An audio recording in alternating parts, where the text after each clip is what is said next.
everybody. Welcome to another episode of Free Beer with Charlie. I'm Big Al, and this is Charlie. Hey, how's everybody doing out there in the free beer community? Good to see you. They're looking good, Big Al. Yeah, looking really good. So, we're talking about another legacy beer today. Yes, we are. Another one of those oldies but goodies. Stag beer is one of those old-school Midwest lagers that never needed to be fancy to earn a loyal following. Born in Belleville, Illinois, just across the river from St. Louis, Stag came from the Stag brewing family, part of a deep German-American beer tradition in the region. Before it was Stag, the beer was reportedly known as Kaiser, but after World War I, German-sounding names were not exactly great for business. So the brewery held a naming contest, and Stag was born. By the 1940s and 50s, Stag was a serious regional player. It was clean, dry, affordable, and proudly blue-collar, the kind of beer you found in taverns, garages, deer camps, and backyard coolers across Illinois and Missouri. Root for your pleasure, you were so right. Stag beer, you were so right. Its slogan said it best: America's finest dry beer.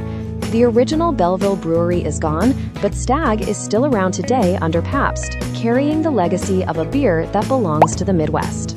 Stag may not be famous everywhere, but where it's remembered with pride.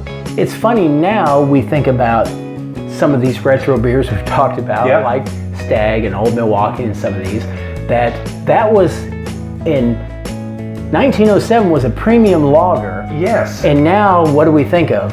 You know, a lot of people think something like this or Miller High Life or something are low-end beers. You know, they are. I'm not going to say economically, cheaper. yeah. Economic-wise, they're more affordable. Yeah. But they're just good lagers. They're just beer. And I think that's what we forget sometimes now because we're in such this, the craft breweries, the home brewers, that we forget who was beer catered towards. The working man. And woman. But mostly a lot of the German immigrants had beer background. Beer, yeah. So Stag was made by German immigrants for what? The new American working people. And everybody loved it. And it was a premium lager back in those days. Right. And you think how 50 years later, after the Western brewery started, they come out with their flagship beer. Right, yeah. 50 years. 50 years. Before they put out Stag. So to go from 1851 to 1907, it fascinates me that it is. The hard-working American people, they worked hard all day long, and they weren't like these 8-hour shifts. They were long days. Right. And what'd they do? They went home and went, it's time to relax. And we're talking about there wasn't air conditioning yet. Oh, no. You know, we're talking, you worked all day in the heat, and then you come home in the heat. You wait for the sun to go down and crack that beer.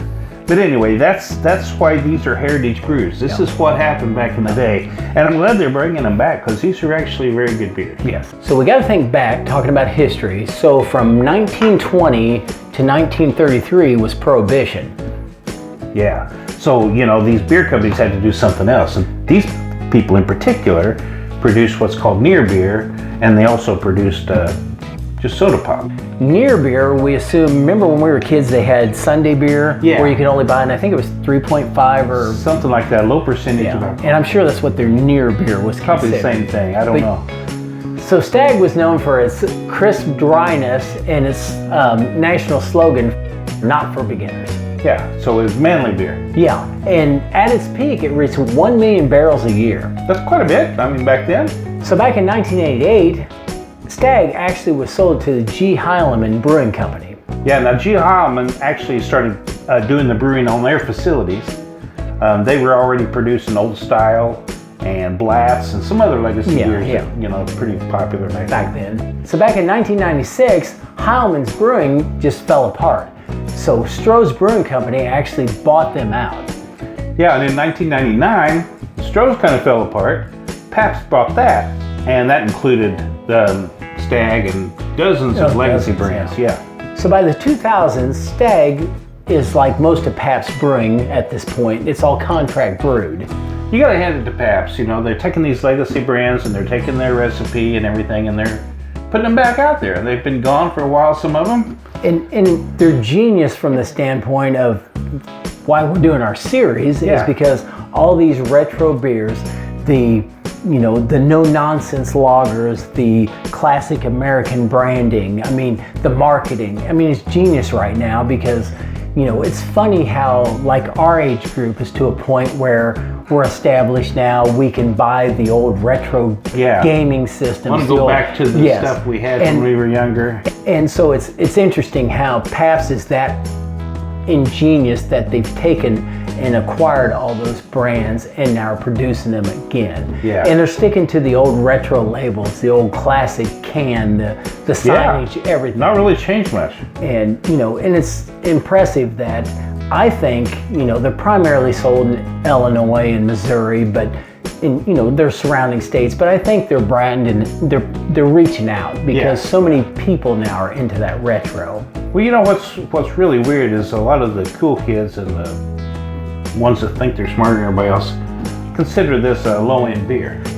It's economical, but it's a great lager, refreshing, guzzling beer. And I think that's what we've got away from because, most of our original beers, what we're calling retro or legends, they catered to the hardworking American people, which we talked about earlier. Yeah, I say we quit and we probably should correct these. You're all mixed up here. Look at that. Taking my job. Sorry, I'm all excited. We haven't had one of these since the last one we had.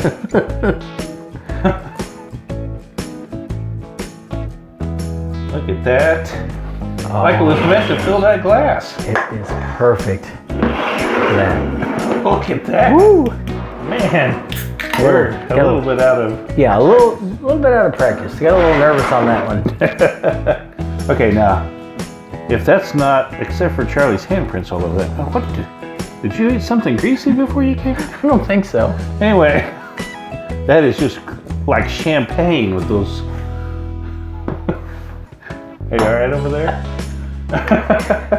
Let's add a little bit more head on. Oh my gosh, it is crystal clear. Yeah. Minus my handprints. Look at that. Ooh. Wow, that's good stuff. Slight malt, just like you expect from an IPA. IPA, a lager. This is not an IPA. This is the anti-IPA. Yes, this is anti-IPA all the way. Oh, goodness. All right. So, from the 70s to what is this year? 26? 26. So, you think of a beer that started in 1907. Yeah. And as we're holding it up here and looking at, other than my fingerprints, the crystal clear, look at the bubbles going up. And this is another one that is the epitome of a classic lager. I mean, this is a working man's brew. Yeah. I mean, that's a beer for all occasions right there. Yeah. I mean, we always talk about the Hull and Hay. Haven't done that for decades, but oh gosh, don't plan on doing it. Yeah. But if I was, I would want some of these. It's because I think of all those hours we spent bucking bales. And then we get through that era, and what happens? They come up with this thing called round bales. Yeah. It spikes on your pickup. Nobody has to touch the hay anymore. Yeah. It's a shame. Yeah. It's a crying shame, I'm telling you. That was a rite of passage. Another thing, though, we might do is float down the Buffalo River. Yeah. River in a canoe and have some of these. That's the thing that's good where we live here. Can you drink and float? Is that okay? Yes. Okay. That's one thing that's good and great about where we live is we have a plethora of water systems, and we've talked about our float trips, and this is a beer for that. A float trip definitely beer. is. Yeah. It's just crisp and good and all American. It is. No wonder it was so popular for so many years.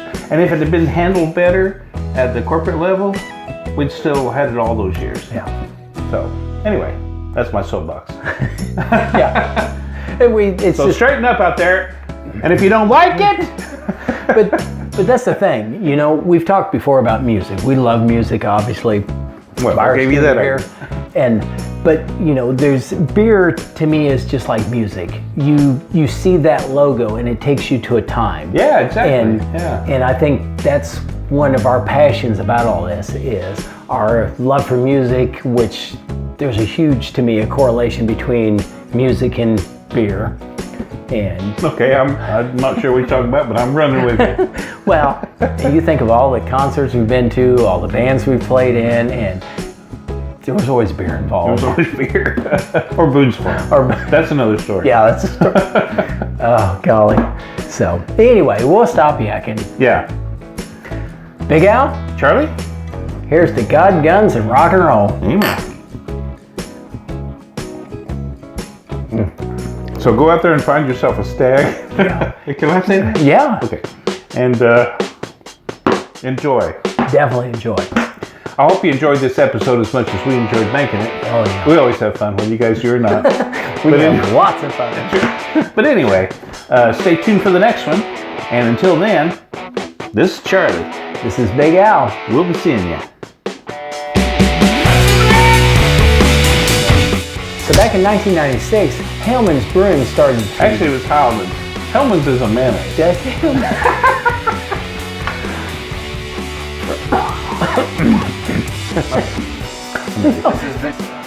So back in 1996, something happened. Something happened. Amazing. It was amazing. And they started producing Stag, along with dozens of others like it. Heilman's, not Hellman's.